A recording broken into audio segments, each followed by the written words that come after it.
So when you've got fish well established in an aquarium, the fish will have a very good immune system.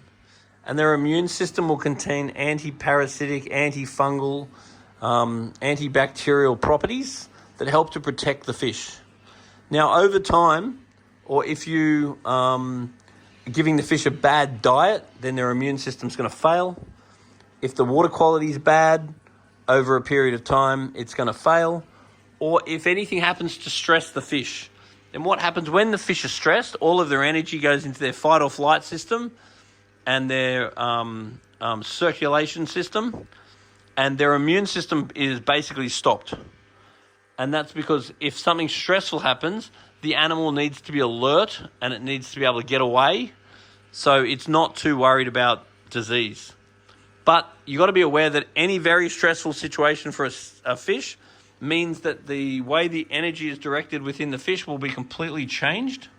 So therefore, you need to allow a couple of weeks, sort of 2 or 3 weeks, for the system to balance out its energy again and for its immune system to really go back in. So the fish are going to grow antibodies that help to protect them against various pathogens. They've got their body slime, and they've got other things that keep them healthy. And that's all on the basis that they're in good quality water with good quality food and they're not too stressed. Stress is one of the biggest killers of all animals, including fish. So if we can reduce the amount of stress, then we generally reduce the amount of disease. Now, where this is relevant is when you're buying fish.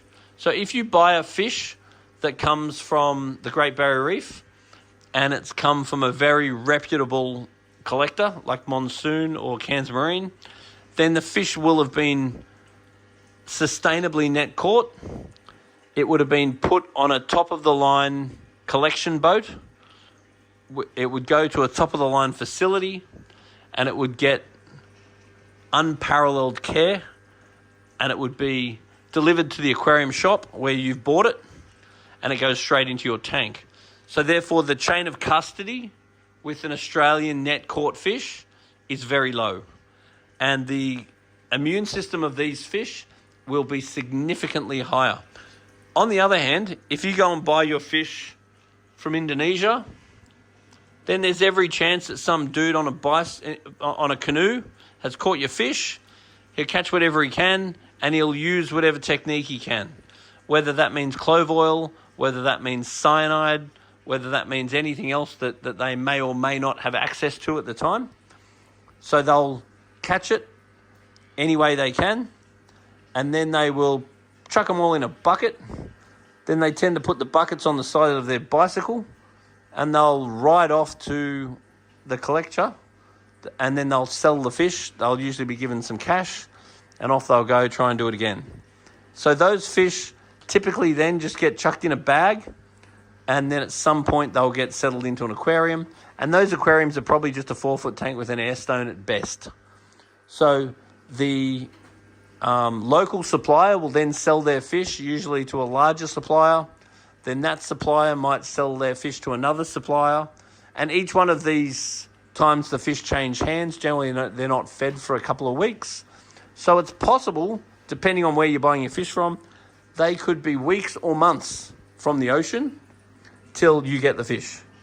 So therefore, that's a long period of time to not be fed properly, to not be housed properly, to not be, to have a nice, strong immune system. So understanding your fish's supply is a really, really important thing for having good fish. So we want to buy fish with the best chance of being healthy.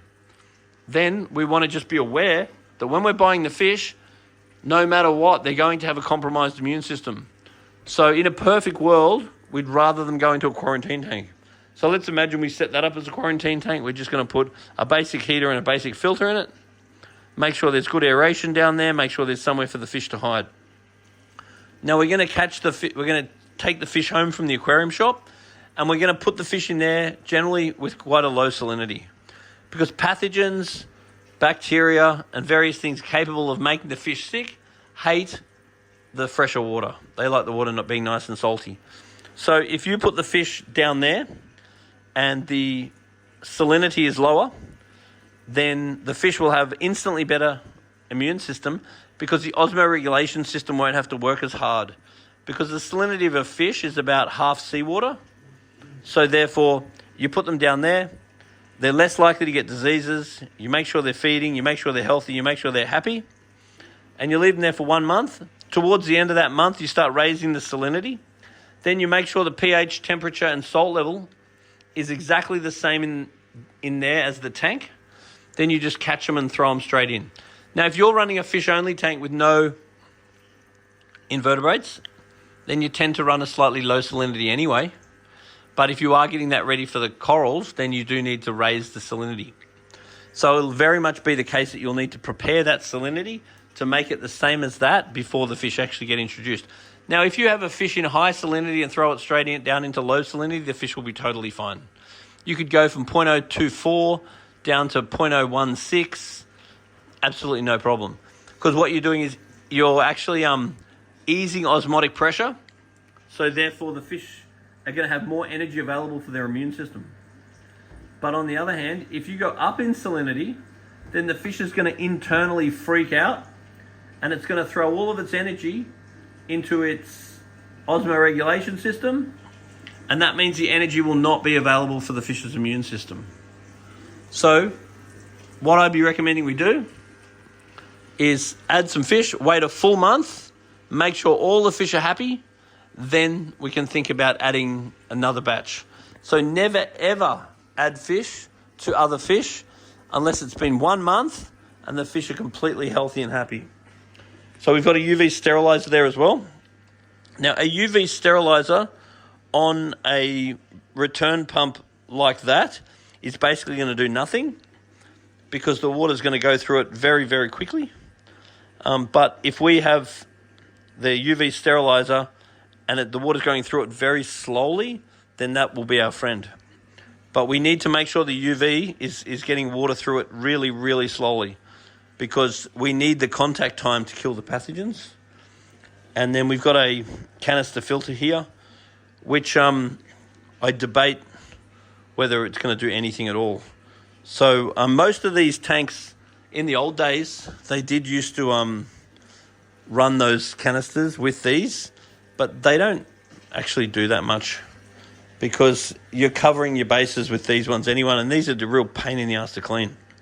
So I'd be tempted to just take all the media out of it and then just run it empty, because what I don't want to do is have one of those, a big canister filter that's dirty, that you don't clean. Because if you're not cleaning that canister filter and it's dirty, all you're doing is circling the volume of water past all the crap in the canister several times an hour. So either remove it or take the media out of it, because I don't want to have to clean it. And then we've just got to look at the flow rate through the UV, because we don't want it to be too powerful. And that one, maybe even if we just turned the tap down a little bit, we'd probably be okay. And the tube in the UV needs to replace once a month, or it's a year, sorry. And then there's also like a quartz sleeve there that we'd probably give that a clean once a year as well. So basically fish, you never add new fish unless the tank has done very well for a month. And then we can add a small amount of fish, then we wait a month again. Animals like cleaner wrasse, and cleaner wrasse can help to pick pathogens off the side of the fish, but the sustainability of a cleaner wrasse is very low. Generally, they don't get enough food unless you've got lots of big-bodied fish. If you did want a cleaner, I'd really go with the cleaner shrimp. The cleaner shrimp are way better than the cleaner wrasse. They're really, really cool, and they do an excellent job cleaning. And they will help to reduce the amount of pathogens in your tank. So therefore, they will a little bit reduce the chance of your fish getting sick. I'm a big fan of cleaner shrimp. I'm not a big fan of cleaner wrasse, unless you've got a hell of a massive fish tank with lots of big-bodied fish.